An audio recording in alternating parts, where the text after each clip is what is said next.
Avebury Stone Circle, probably one of the most famous circles after Stonehenge. Yeah, I'd never been.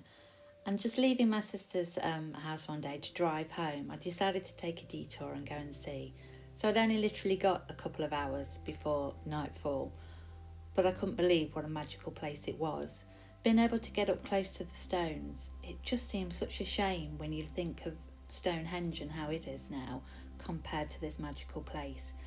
I couldn't believe the energy of the place. It was quite warm, and I ended up taking my boots off and walking actually on the grass. And probably sounds a bit new agey, hippie-ish kind of thing, but it really did make me feel quite dizzy, the energy, and that really helped to ground me. But what a magical place! You can see faces in the stones. You can imagine all sorts there, but it really was an experience I won't forget.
There are many stories attached to the stones, but one of my favourites is the Devil's Chair. It's part of a megalithic stone circle, so really it actually predates the idea of Satan. But you can't go there without having a seat. It's got this natural indentation, like a little throne. It's quite magical and just gives a really good sense of well-being. And there has been studies that says there is sort of an electrical charge coming up through the stone from the earth. So worth a sit-in if you get a chance to visit. This is an aerial photo of the site as it is today, showing the henge around the outside, and then it would have the two inner stone circles. And this is how they think it would have looked when that henge was white chalk, and it would have been an amazing sight to see and drew people from all over the country. But I didn't want to go without showing you about some of the restoration work that was done.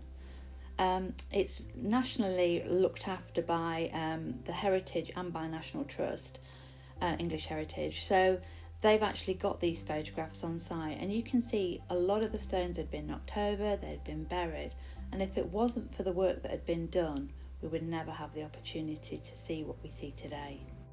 It was a man called Alexander Keeler. He was the Marmalade heir, his family's fortunes, and he was the one that was responsible for doing all this work. But sadly, he wasn't able to complete it because of the start of the Second World War. A short drive down the road is Silbury Hill, and it's the largest artificial prehistoric mound in Europe. It's one of the most intriguing monuments in the prehistoric landscape of Avebury. It's a part of the World Heritage Site because nobody knows its actual purpose or why it was actually there. But its presence in the landscape has inspired myths and legends, and people have really tried to explain its purpose. Just across the road from Silbury Hill is West Kennet Long Barrow. It was used for a short time as a burial chamber. About 50 people were buried there, and it's Neolithic, so around 3650 BC, and it's one of the most impressive, most accessible Neolithic chambered tombs. It is in private ownership, but it is accessible at all times of day. And by going at the time I went, I was so lucky because I didn't see anybody.